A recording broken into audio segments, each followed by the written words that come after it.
श्री प्रभाकर गजाननराव अपस्तंभ गुरु विरचित श्रीमद भागवत महापुराणाचे साकल्य निरूपण दिवस 46वा नवमस्कंध। ययातीचे चरित्र संयमाच्या त्यागाने होणाऱ्या व्यक्तिगत अधःपाताचे निदर्शक आहे।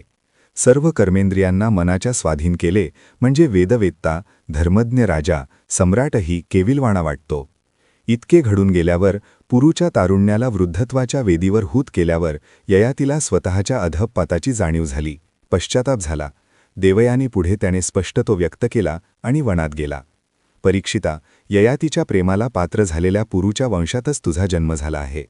पुरुचा पुत्र जन्मीजय, त्यांच्याच वंशात पुढे रंतिभार, ध्रुव, मेधातिथी, कण्व, रैम्य झाले।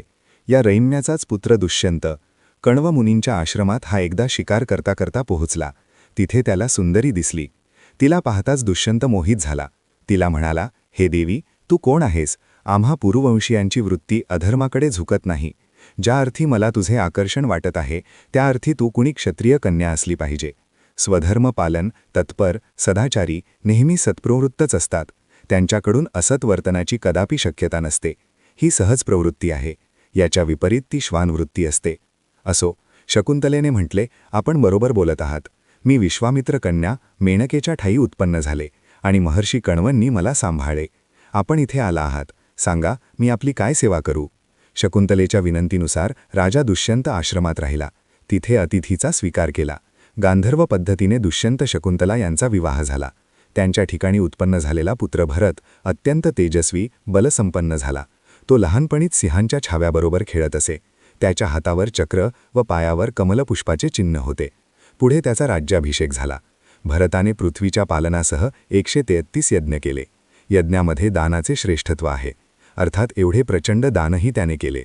विदर्भ राजाच्या 3 कन्या भरताच्या राण्या होत्या। त्यांच्या पुत्रांपैकी कुणीही मला अनुरूप नाही असे भरत म्हणाला। त्यावरून त्या राण्यांनी स्वसंरक्षणार्थ पुत्रांचा नाश केला। आता भरतवंश नष्ट होण्याची वेळ आली तेव्हा भरताने पुत्रप्राप्तीस्तव मरुस्तोम नावाचा यज्ञ केला। तेव्हा मरुद्गणांनी भरताला भरद्वाज नावाचा पुत्र दिला। हा वंश पुढे विजय अर्थात भरद्वाजपासून रंतिदेवापर्यंत गेला। हा रंतिदेव देव भोळा होता। जे जे भेटे भूत ते ते मानिजे भगवंत, अशी त्याची मनोधारणा होती। त्यामुळे त्याने संपत्तीची वाढ न करता गरजूंना वाटप करीत राहिला आणि कफलक झाला। प्रापंचिकाने नेसती लंगोटी दान द्यायची नसते। दान हातचे राखून करूच नये, पण दानासाठी दात्याचे हात आणि देण्याची बुद्धी तरी शिल्लक ठेवावी लागते। सर्वसंग परित्याग केला तरी भगवे वस्त्र राखावे लागते। रंतिदेवाला मात्र यत्र तत्र सर्वत्र भगवंतच दिसत असल्यामुळे आपपर भावच नव्हता। तो सगळेच देऊन टाकी। एकदा दुष्काळ सदृश्य परिस्थिती निर्माण झाली। पाणीही मिळत नव्हते आणि रंतिदेवाला त्याच्या कुटुंबापुरते 4 घास अन्न आणि पाणी प्राप्त झाले। ते अन्न ग्रहण करणार एवढ्यात एक उपाशी ब्राह्मणाला व अन्न मागू लागला। रंतिदेवाने त्याला भोजन वाढले। उरलेले खाणार इतक्यात शूद्र याचक आला। त्यालाही वाढून दिले। आता काहीच उरले नाही, केवळ पाणी होते। तेच पिणार एवढ्यात एक चांडाल तहानलेला आला। म्हणाला, माझे प्राण पाण्याविना कासावीस होत आहेत, कृपया पाणी द्या। त्याचा कळवळा पाहून रंतिदेव विरघळले। त्यांनी पाणीही त्याला देऊन टाकले। तो चांडाल समाधानाने गेला आणि भगवंत सगुण रूपाने प्रगट झाले। रंतिदेवांनी भगवत चरणावर मस्तक ठेवले व स्वतःला तन्मय केले। वासुदेव सर्वमिती अशी भावना ठेवल्यामुळेच रंतिदेव ब्रह्ममय झाला।